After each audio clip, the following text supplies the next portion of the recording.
শাস্ত্রে বলেছেন ভগবান যা দিতে পারেন না ভক্ত তা দিতে পারেন। কথাটি শুনতে কেমন লাগলো না? বলছেন ভগবান যা দিতে পারেন না ভক্ত তা দিতে পারেন। একটি দৃষ্টান্ত দিলে হয়তো বুঝতে সুবিধা হবে। তো ভগবান নারায়ণের ভক্ত দেবর্ষি নারদ। তো দেবর্ষি নারদ সমগ্র জগতে বুরিদা হিসাবে পরিচিত। কেন? দেবর্ষি নারদ সমগ্র জগৎ জীবকে বিনা তারে হরিনাম শ্রবণ করা।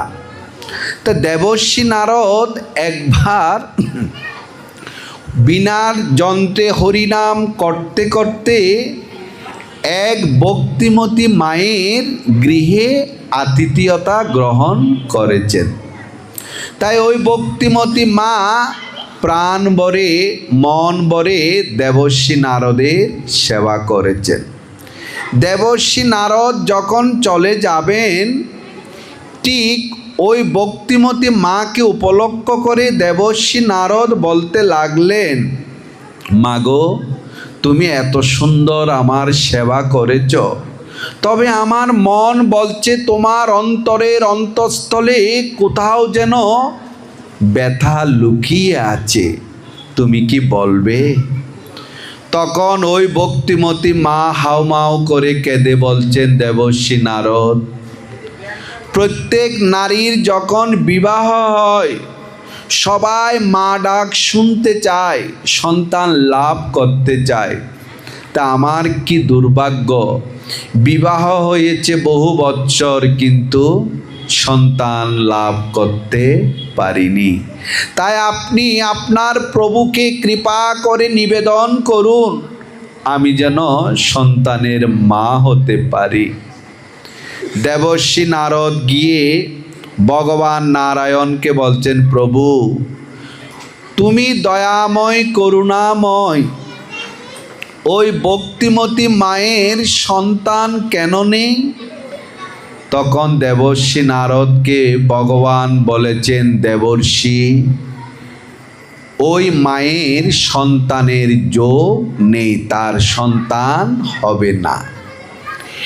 এই সংবাদ যখন ওই মা পেলেন অত্যন্ত ব্যথিতা হলেন, তাহলে আমার সন্তান হবে না।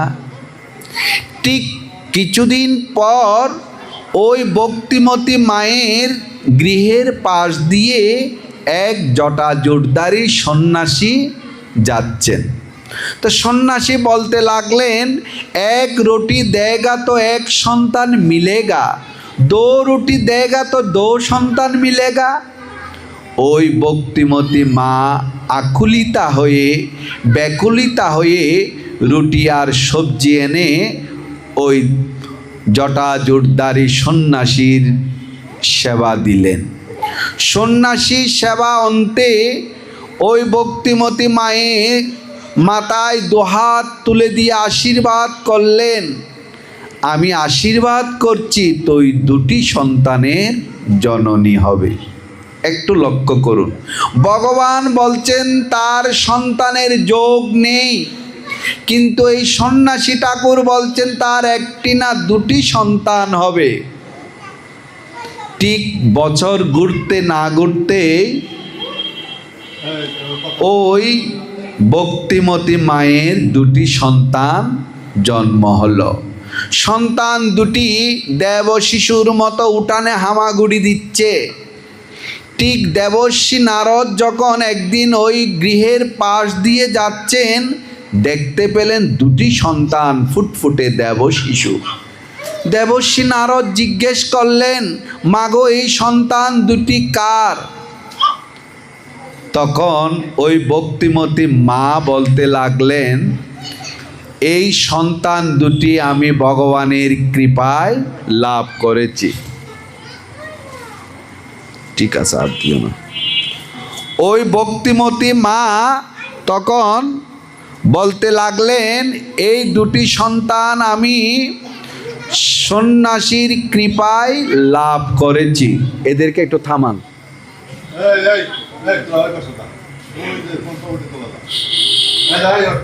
এই দুটি সন্তান আমি ভগবান ভক্তের কৃপায় লাভ করেছি। তখন দেবর্ষি নারদ বৈকুণ্ঠে গিয়ে ভগবান নারায়ণকে বলছেন, প্রভু, কে তোমার নাম দিয়েছেন সচ্চিদানন্দ? কে তোমাকে দীনবন্ধু বলে ডাকে? তুমি তো একজন মিথ্যাবাদী। তুমি নিজে মিথ্যা কথা বলেছ, আমাকেও মিথ্যাবাদী সাজিয়েছ। তুমি বলেছ ওই মায়ের সন্তানের যোগ নেই, সন্তান হবে না। তার একটি নয়, দুটি সন্তান হয়েছে প্রভু। কেন তুমি বলেছ? তখন দেবর্ষি নারদকে উপলক্ষ করে ভগবান নারায়ণ বলতে লাগলেন, দেবর্ষি, তোমার এই কথার উত্তর আমি একটু পরে দিব। তার পূর্বে তুমি একটি কাজ করো। কি কাজ? তুমি আমার জন্য নরমাংসের ব্যবস্থা করো। আমার নরমাংস প্রয়োজন। তো দেবর্ষি নারদ সকাল থেকে দুপুর গড়িয়ে গেল, যাকে দেখে তাকে বলে, তোমরা কি নরমাংস দিতে পারো? আমার ভগবান চেয়েছেন। বিশ্বাস করুন, কেউ নরমাংস দেয়নি। অবশেষে এসে ভগবানকে বলছেন, প্রভু, কেউ তো নরমাংস দেয়নি। তখনই দেবর্ষি নারদকে ভগবান বলেছেন, নারদ, তুমি যাও, ওই গঙ্গার তীরে এক জটাজুটধারী সন্ন্যাসী ধ্যান করছে, তাকে গিয়ে বলো আমি নরমাংস চেয়েছি। দেবর্ষি নারদ গিয়ে যখনই নিবেদন করলেন, সন্ন্যাসী বাবা, আমার ভগবান নারায়ণ নরমাংস চেয়েছেন, আপনি কি দিবেন? তখনই ওই সন্ন্যাসী ঠাকুর মাথা উঁচু করে দুই নয়নের জলে অশ্রু বিসর্জন করে কাঁদতে কাঁদতে বলতে লাগলেন, দেবর্ষি নারদ, আপনি ঠিক বলছেন। আমার মতো অপরাধী পাপীর মাংস কি ভগবানের লাগবে?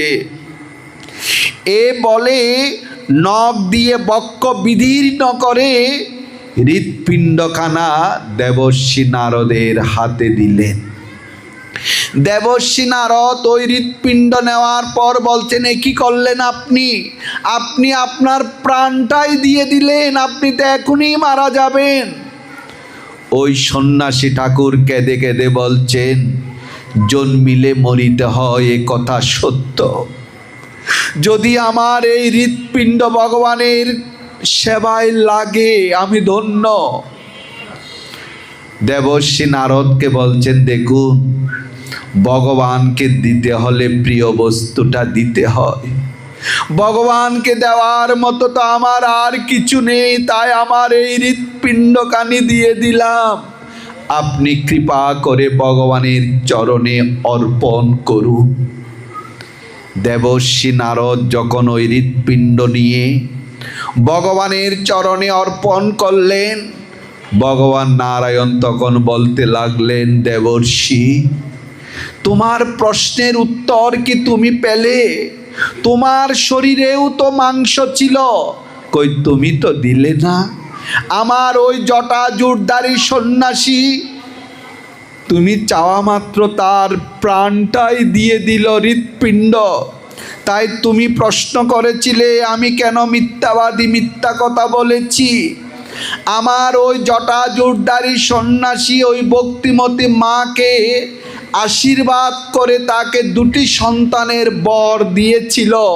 তাই আমার ভক্তের সংকল্প প্রতিজ্ঞা রক্ষা করার জন্য আমি আমার প্রতিজ্ঞা ভঙ্গ করেছি।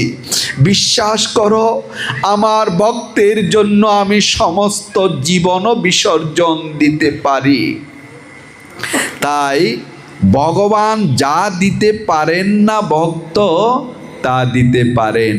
কথাটি যদি আরেকটু বুঝি, তাহলে ভগবান এই জগৎ সংসারের অধিপতি, তো ভগবান দিতে না পারলে ভক্ত দিতে পারেন, কথাটি তা নয়, তা নয়। অর্থাৎ সাধুগুরু বৈষ্ণবরা সাধন ভজন করতে করতে, ভগবানের গুণকীর্তন করতে করতে তাদের এই হৃদয় মন্দিরে ভগবানকে প্রতিষ্ঠা করেন। তাই ওই সাধুজনরায় কৃপা করা মানি ভগবানের কৃপা করা। তাই ভগবানের কৃপাতে, ভক্তের কৃপাতে জগতে অনেক কিছু হয়। তাই চলুন